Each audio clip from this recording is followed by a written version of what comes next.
Hi guys, welcome to today's video. So today I'm going to be reviewing the second fragrance from my Secret Garden collection by Amouage.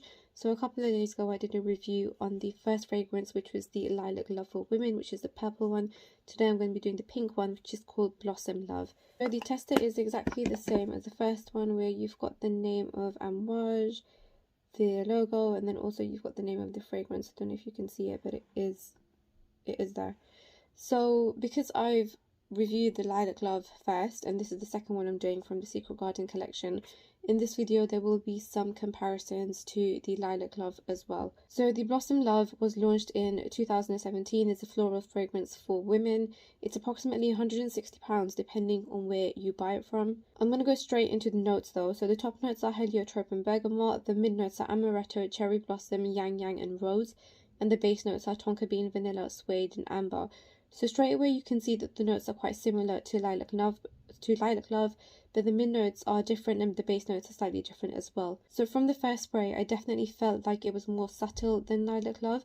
You instantly feel the cherries. It's a beautiful awakening spring scent. It's perfect for the mornings. You can feel like light hints of rose as well, and it's also a little bit powdery. It's actually quite different to Lilac Love in the sense that this feels more subtle and calmer, whereas the Lilac Love felt more sweet and powdery at first.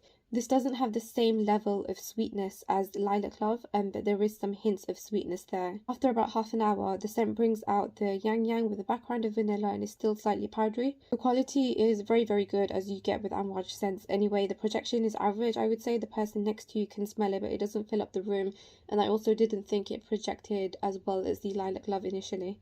So after about 3 hours, you start to feel the tonka bean with hints of suede and amber. At this point, the florals are like completely gone. I could hardly smell it. It still projects on average. The person next to you can smell it, but it's very different to what it was at the start. It's like you start the day sunny. As the day progresses, it becomes slightly milder. That's how the fragrance is. Based on that though, I wouldn't say it's a winter scent. It's still very much suitable for spring, but you can also wear it in like early autumn before, the weather really starts to change. As I said at the start, it's a more subtle and calmer scent compared to Lilac Love, and that's what follows through to the end.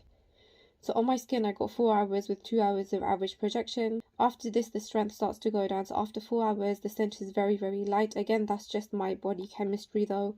So I'm a little bit disappointed by how it played out on my skin. So on that note, I wouldn't buy a larger bottle, but I must say that the scent and the quality is great. So if you like what I've described, then do try it out, as the fragrance will work differently on you. On the fragrance strip, the woody ambery dry down lasted approximately 5 hours with average projection, but even after this, you can still smell the quality of the fragrance if you bring the fragrance strip up to your nose. So the performance is less than Lilac Love, but it depends on what you want out of the fragrance. And based on that, if you like scents that don't last too long over time, then definitely try this one out. So just to quickly repeat and give you a quick overview of how the scent is. So it starts off with cherries, a little bit powdery, a little bit of rose. It's a lot calmer and a lot more subtle than Lilac Love. It is an awakening spring scent, but it's not like a fresh scent like the Lilac Love is. It does have a little bit of sweetness at the start, but it's not as sweet as the Lilac Love, as I said, so it's just like tiny, tiny hints of sweetness. The next part then takes you on to the yang yang with a background of vanilla. It's still slightly powdery. Then the last stage of the fragrance journey, you've got the tonka bean with hints of suede and amber, so it's kind of a bit like woodery, ambery dry down. So that is the Blossom Love by Amouage. If you do have any questions on this fragrance, then do drop it in the comments box below.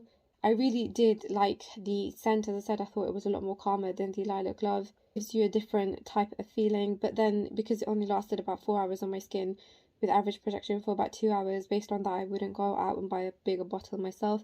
But do try this out if you like the way I've just described this fragrance, because as I said, everyone's body chemistry is different, so it will play out differently on yours.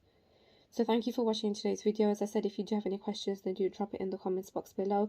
I've got 2 more fragrances left from my beautiful Secret Garden collection. So we've got Love Tuberose and Love Mimosa coming up soon. It won't be like any time in the next 2 or 3 days, because I'm working on some other fragrances in the meantime. But do look out for those coming soon, and don't forget to subscribe to my channel and like this video. Thank you.